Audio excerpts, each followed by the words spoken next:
사랑하는 여러분, 오늘 하루 평안하셨습니까?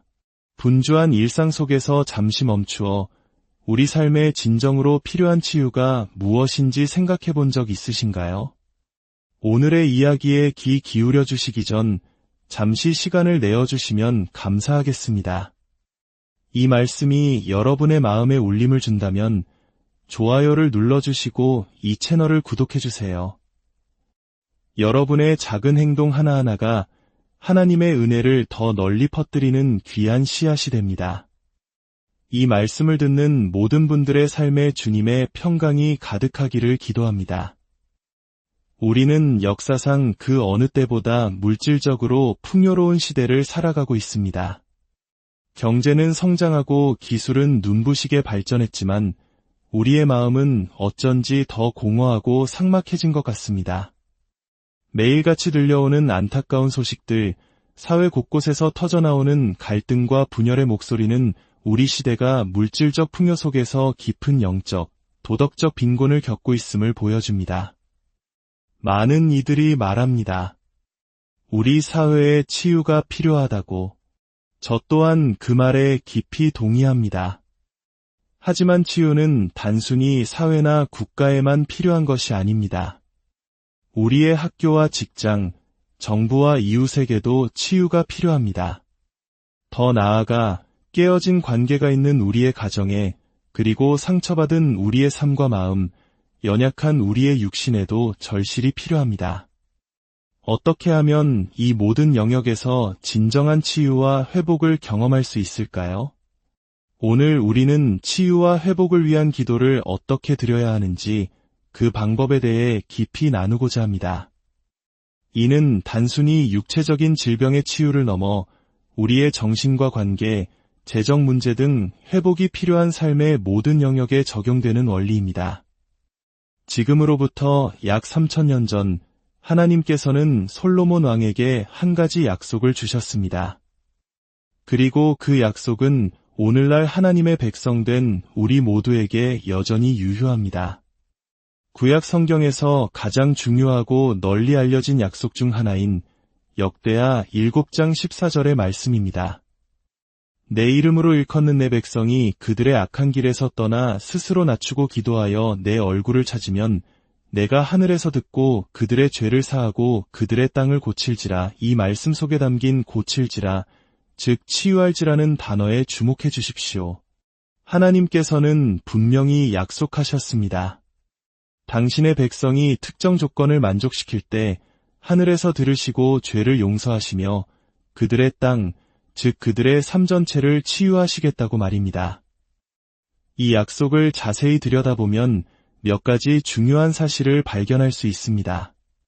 첫째, 이 약속은 세상 모든 사람을 위한 것이 아닙니다. 하나님께서는 분명히 내 백성이라고 말씀하셨습니다. 그렇다면 하나님의 백성은 누구일까요? 마태복음 12장에서 예수님께서는 이렇게 정의하셨습니다. 누구든지 하늘에 계신 내 아버지의 뜻대로 하는 자가 내 형제여 자매여 어머니이니라. 만약 여러분이 예수 그리스도를 구주로 영접하고 그분의 뜻을 따르기로 결단했다면 여러분은 하나님의 가족이며 이 약속의 대상자입니다. 둘째, 하나님께서는 내 이름으로 일컫는 백성이라고 하셨습니다.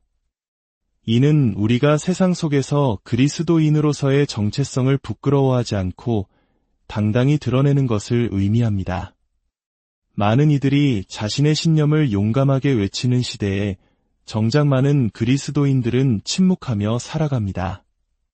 그러나 예수님께서는 마가복음에서 누구든지 이 음란하고 죄 많은 세대에서 나와 내 말을 부끄러워하면 인자도 아버지의 영광으로 거룩한 천사들과 함께 올 때에 그 사람을 부끄러워하리라고 경고하셨습니다. 우리는 주님의 이름으로 불리는 것을 자랑스럽게 여겨야 합니다. 셋째, 위대한 약속에는 4가지 전제 조건이 따릅니다. 스스로 낮추고 기도하고 하나님의 얼굴을 찾고 악한 길에서 떠나는 것입니다. 이 4가지 조건을 충족할 때 하나님께서는 하늘에서 들으시고 죄를 사하시며 우리를 치유하시겠다고 약속하셨습니다. 여러분의 삶에서 어떤 영역의 회복이 필요하십니까? 깨어진 결혼관계, 무너진 꿈, 쇠약해진 건강, 혹은 어려운 재정 상황입니까? 그 어떤 문제이든 오늘 우리가 나눌 이 4가지 원리는 모든 치유와 회복에 동일하게 적용됩니다. 자, 이제 치유와 회복을 위한 4가지 열쇠를 하나씩 살펴보겠습니다. 첫 번째 열쇠는 내가 모든 것을 통제할 수 없음을 인정하는 것입니다. 이것이 바로 겸손입니다. 하나님은 하나님이시며 나는 하나님이 아닙니다. 라고 고백하는 것입니다. 치유를 향한 첫걸음은 바로 이 겸손에서 시작됩니다. 역대하 말씀은 내 백성이 스스로 낮추면 이라고 시작합니다. 이는 우리가 교만한 마음이나 가벼운 태도로 하나님께 나아가는 것이 아니라 경외하는 마음으로 나아감을 의미합니다. 기도를 통해 하나님께 무언가를 요구하거나 명령할 수 없습니다. 하나님은 우리의 소원을 들어주는 요술램프의 지니가 아니기 때문입니다. 성경은 우리에게 겸손을 위해 기도하라고 명하지 않습니다. 대신 스스로 겸손하라고 말합니다. 겸손은 하나님이 우리에게 해주시는 것이 아니라 우리 스스로가 선택하는 것이기 때문입니다. 그렇다면 우리는 어떻게 하나님께 우리의 겸손을 보여드릴 수 있을까요? 일상 속에서 겸손을 실천하는 12가지 방법을 잠시 나누겠습니다. 첫째, 죄를 깨닫는 즉시 하나님께 고백하십시오. 둘째, 다른 사람을 신속하게 용서하십시오. 원망을 품는 것은 교만의 증거입니다. 셋째, 부당한 대우를 받을 때 잠잠히 인내하며 보복하지 마십시오. 예수님께서 그러하셨던 것처럼 거짓된 비난 앞에서 자신을 변호하지 않을 때 우리는 가장 그리스도를 닮아갑니다. 넷째, 섬김을 받으려 하기보다 다른 사람을 섬길 방법을 찾으십시오. 다섯째, 비판과 교정을 은혜롭게 받아들이십시오.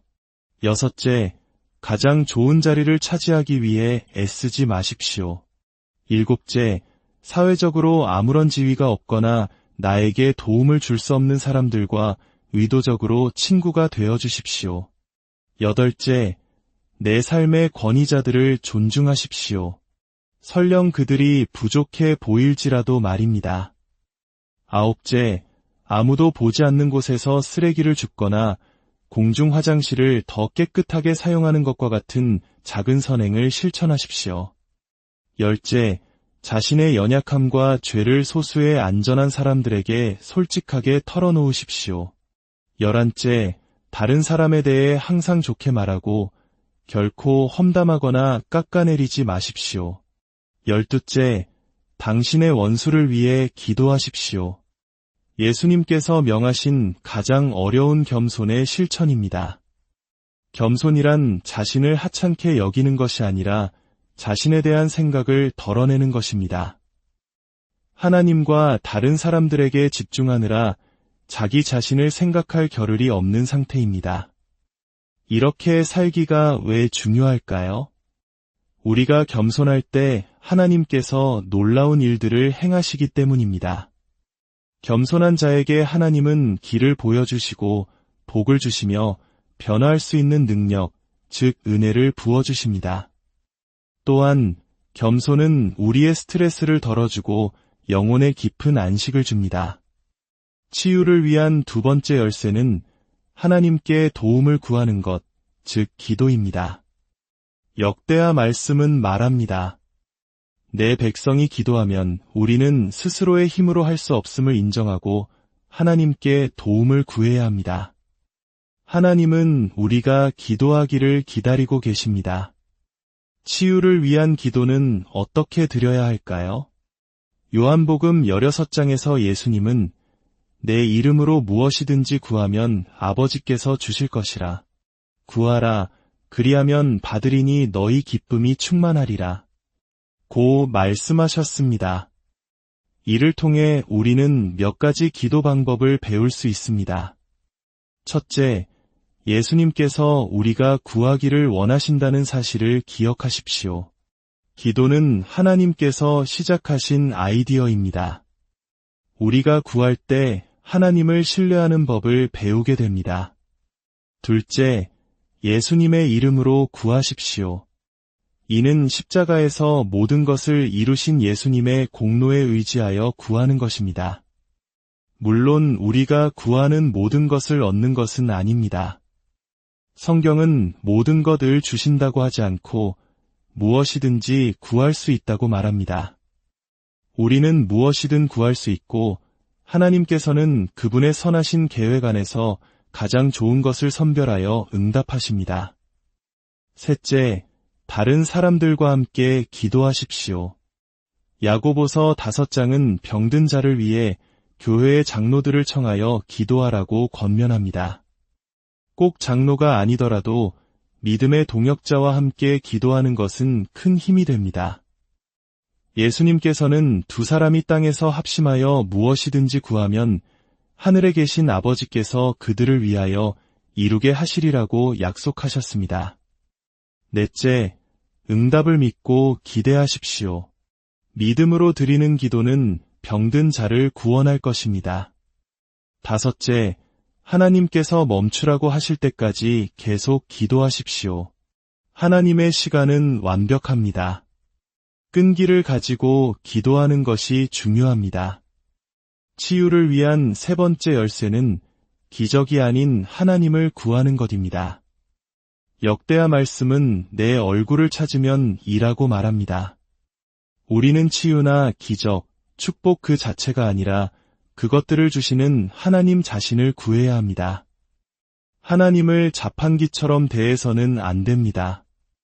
우리의 기도가 선물을 구하는 데만 머물러서는 안 되며 선물을 주시는 분과의 깊은 관계를 추구해야 합니다. 주님, 제가 원하는 응답을 받든 받지 못하든 저는 주님을 더 알기 원합니다. 라는 고백이 우리의 기도가 되어야 합니다.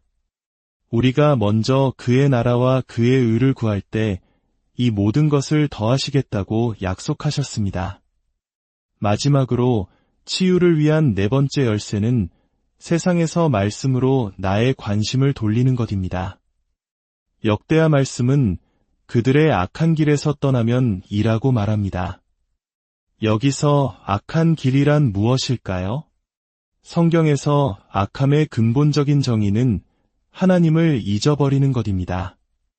우리가 하나님을 잊을 때 온갖 종류의 다른 죄들이 파생됩니다.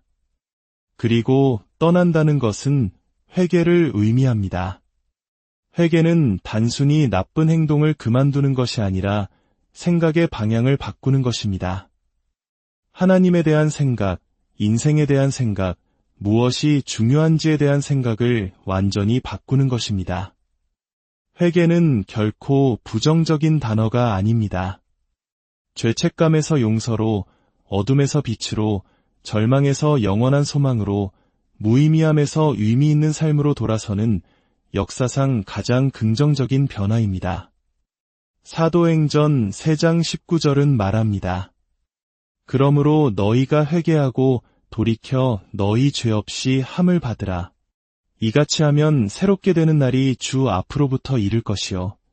사랑하는 여러분, 이 네 가지 원리는 결코 어렵거나 복잡하지 않습니다. 중요한 것은 우리가 이것을 실천하느냐의 문제입니다. 지금 이 시간 잠시 눈을 감고 함께 기도하기를 원합니다. 거룩하신 하나님 아버지, 오늘 저희에게 치유와 회복의 길을 분명히 보여주시니 감사합니다. 먼저 저희의 교만을 회개합니다. 저희가 모든 것을 통제할 수 있는 것처럼 살아왔음을 고백합니다. 이제 저희 자신을 낮춥니다. 하나님만이 모든 것의 주관자이심을 인정합니다. 겸손한 자에게 약속하신 주님의 인도하심과 축복, 변화의 능력을 간절히 구합니다. 주님, 저희는 연약하여 주님의 도움이 필요합니다. 저희의 기도를 들어주시옵소서. 저희의 상한 마음과 지친 영혼, 병든 육신을 위해 기도합니다. 깨어진 관계들과 어려운 재정 문제, 끊어내지 못하는 나쁜 습관들을 주님 앞에 내려놓습니다. 예수님의 이름으로 담대히 구하오니 주님의 능력으로 회복시켜 주시옵소서. 하나님, 저희가 기적이나 축복이 아닌 주님의 얼굴을 구하게 하옵소서. 어떤 상황 속에서도 주님 한 분만으로 만족하며 주님을 더 깊이 알아가는 기쁨을 누리게 하옵소서. 저희의 마음과 시선을 세상으로부터 돌이켜 주님의 말씀에 고정하게 하옵소서. 하나님을 잊고 살았던 모든 순간을 용서하여 주시고 날마다 주님을 기억하며 주님과 동행하는 삶을 살게 하옵소서. 주님께서 약속하신 대로 이제 하늘에서 저희의 기도를 들으시고 저희의 모든 죄를 사하여 주시며 저희의 삶 구석구석을 온전히 치유하여 주실 것을 믿습니다. 이 모든 말씀, 우리를 구원하시고 치유하시는 예수 그리스도의 이름으로 기도드립니다. 아멘. 오늘의 말씀이 여러분의 삶의 깊은 위로와 새로운 희망이 되기를 소망합니다. 우리가 다시 만나는 그날까지 주님의 은혜 안에서 늘